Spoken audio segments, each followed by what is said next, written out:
Pozdravljam šestaše. Evo nas opet, na ovakav način ćemo se družiti. Danas ćemo nešto govoriti o obrubima i sjenčenjima odlomka. Evo ovdje imamo primjer dva odlomka. Mi smo prošli put radili oblikovanje odlomka. Na koji način? Prvo smo morali označiti odlomak, a odlomak smo označili ako 3 puta kliknemo mišem. Ili pak ako uzmemo kraj odlomka i vučemo do početka odlomka ili obratno. Kad smo označili odlomak, radili smo njegovo oblikovanje. Na koji način? Desna tipka miša, odaberemo izbornik odlomak i tu smo radili oblikovanje. Pa evo ponovit ćemo ukratko na brzinu. Što smo mi to radili? Poravnanje odlomka. Poravnanje. Ovdje je sad označeno lijevo, znači s lijeve strane bit će poravnato. Upravo je to tako kao sada. A vidimo sa desne strane pak nije poravnato. Ako bismo željeli oblikovati i poravnati sa desne strane, odabrali bismo ovu. Znači sada bi bilo sa desne strane oblikovano, evo vidimo sada. Ali sada sa lijeve nije. Ako bismo pak željeli s obje strane oblikovati, onda bismo odabrali obostrano poravnato. Evo ga. I vidimo da je sad sve poravnato osim naravno zadnjega redka. Jer nemoguće je ovih 5 riječi razvući da bude poravnato i s lijeve i desne strane. Znači sve će biti poravnato izuzev zadnjega redka. Što smo mi još radili vezano za oblikovanje odlomka?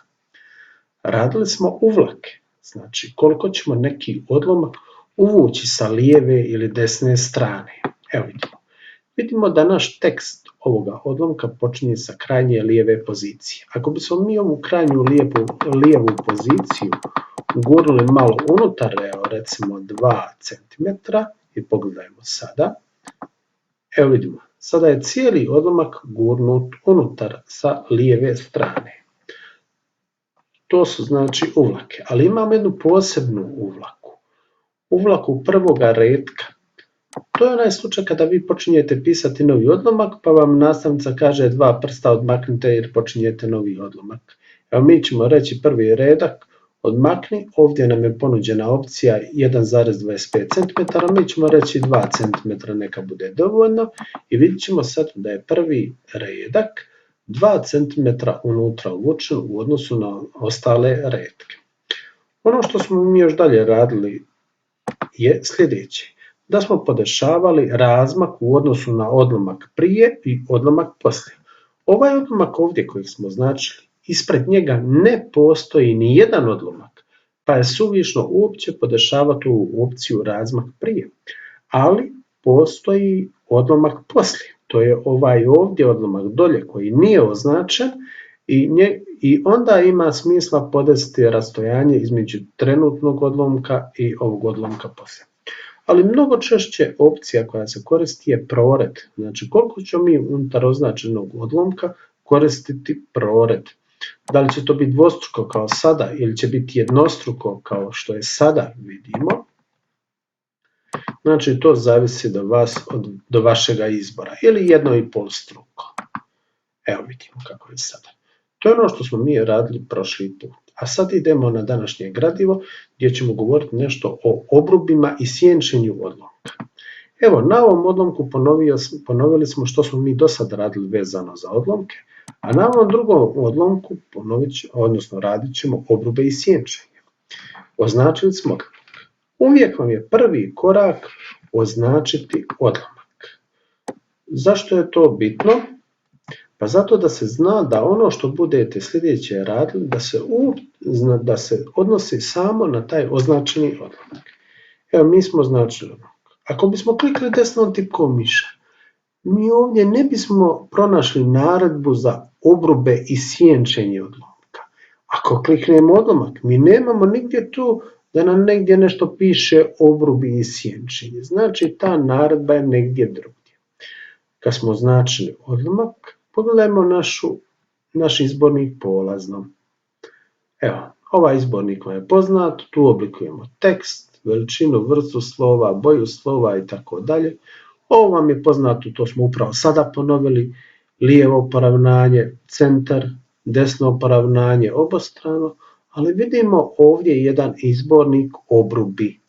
Kliknemo vidimo dolje jednu strelicu prema dolje, kliknemo i pogledajmo, tu su nekakve vrste obruba, ali imamo ovdje jedan donji izbornik obrubi i sjenčenje. On nam treba. Pogledajmo sada. Znači, mi smo označili odlomak i sad kažemo, nad ovim odlomkom kakav je trenutni obrub? Nikakav, ništa označeno. Ako mi kažemo ovo, pogledajte, vidite, ovo ovdje zamislite kao da je to naš označeni odlomak. Znači, sada će naš označeni odlomak biti uokviren sa svih strana. Znači, ovi obrub primijenjen je na što? Na označeni odlomak. U redu, ali mi možemo podesiti, ako već postoji obrub, koja vrsta linije obruba će biti? Da li možda želimo ovakvi obrub? Nećemo baš ovaj me previše posjeća na osmrtnicu, stoga nećemo. Evo recimo ovako što. I kažemo primijeni na ovaj odlomak. Evo ga. I vidimo da je sada ovaj naš odlomak uokviren ovakvim obrubom. A idemo ponovno vidjeti što još imamo od mogućnosti. Možda želimo okvir sa sjenom. Vidimo da je sada dodana ta nekakva sjena. Možda želimo 3D okvir. Dalje možemo, evo, neka nam ostane okvir sa sjenom, ali možemo također izabrati boju ovoga okvira, kao i širinu ovoga okvira. Možda želimo da nam budu deblje ove linije. Ja? I mi to možemo primijeniti. Evo ga, to je to što se tiče oblikovanja odlomka. Pogledajmo još par sitnih napomena vezano za obrube i sjenčenje. Pogledajte malo ovdje. Evo ga, naš odlomak je obrubljen. Ali ako bismo mi željeli fino podvesti obrube odlomka, onda bismo ovako mogli reći. Možda ne želimo ovaj lijevi obrub i desni obrub, nego da nam ostane samo gore obrub i dolje obrub i da to primijenimo na naš odlomak. Znači što smo uradili? Klikli. Vidite, ako ja ponovno kliknem, obrub se pojavi. Ako ponovno kliknem, obrub nestane. I u redu, kažem. Jer vidimo kako nam sada izgleda taj obrub. I još samo jedna stvar vezano za sjenčenje odlomka. Znači, nakon što smo označili odlomak, evo ga, mi želimo staviti sjenu toga odlomka. Kliknemo sjenčenje i odaberemo boju ispune, neka bude evo neka smeđa. Evo ga. I podesili smo obrube. Evo, to bi bilo dosta što se tiče obruba i sjenčenja. Do sljedećeg susreta.